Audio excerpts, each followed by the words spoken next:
How to achieve financial independence. Do you ever watch videos on the internet of people who seem to have no job, yet are always enjoying life?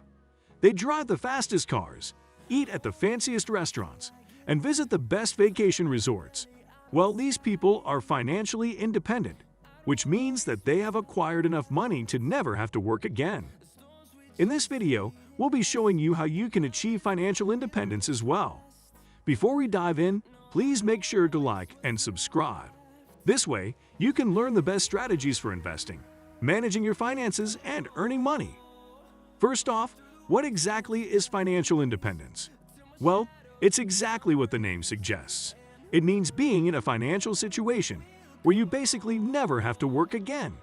You will have enough money to buy anything you want and go on as many vacations as you want without running out. All billionaires and most millionaires are financially independent. However, there's a lot more to the concept than having a large amount of money. Money is a strange resource. No matter how much you have, you can lose it all in an instant. The perks of being financially independent should be quite clear. It's all about power and time. You can have the power to do anything you want, whether it's leisurely activities like vacationing, attending concerts, or buying luxuries, or it's productive activities like investing, donating, and buying assets. The bottom line is you have the ability to get it all done. As for the cons of not being financially independent, well, they should also be quite clear. You'll have to waste most of your time working. You have to rely on your salary, and this reliance somewhat puts you at the mercy of your employer. You can't take too many vacations or chase your true interests, and unforeseen circumstances, such as emergencies, could derail you in a massive way. Financial independence is something that every single one of us should strive to achieve, and achieve quickly. Most people achieve financial independence when it's time for retirement, and by then, they're in the twilight of their lives. However, there are ways and means of getting there. Even in your youth, stay with us for ahead. We discuss precisely how you can do that. First off, you need to start saving. We know you've heard this before, but are you saving as well as you should? Are you not sure you're putting a little too much money in your budget for luxuries? The thing about financial independence, especially if you're a salaried worker, is that it's a hard thing to achieve. And so, to get there, you have to be quite ruthless about your financial management. You need to get your head right about what you want to do, and so, you need to save a large proportion of your salary, knowing it's for a greater purpose. Next time you see an advert for a makeup set or a wristwatch come across your browser, just ignore it, knowing you can buy as many of these as you want in the future. Are you still with us? Good. This next part is incredibly important. Next, you need to cut down on expenses. The entire idea here is to live frugally for a short time in order to live lavishly for a long time.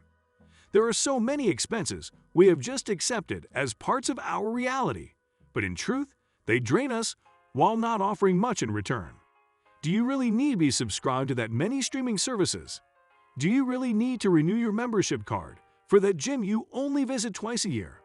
Do you really need to eat at that expensive restaurant? The answer is no. At least, not now. If you don't need an expense, then cut it out. Future, you will thank me for it. Finally, you need to avoid high-interest debt. What many people don't know is that there's good debt and bad debt, and the difference between these two things is significant. Good debt pays for itself, while bad debt only drains you of more cash. Things like car loans and student loans can be considered good debt since they increase your personal value and help you stay productive. However, taking out loans to buy things like jewelry is bad debt. What purpose does it serve? If you can't afford it outright, why buy it?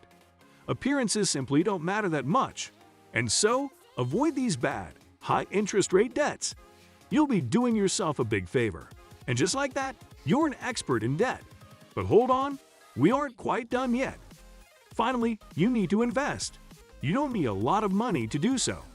You can start with as low as $500, while saving merely stores your money.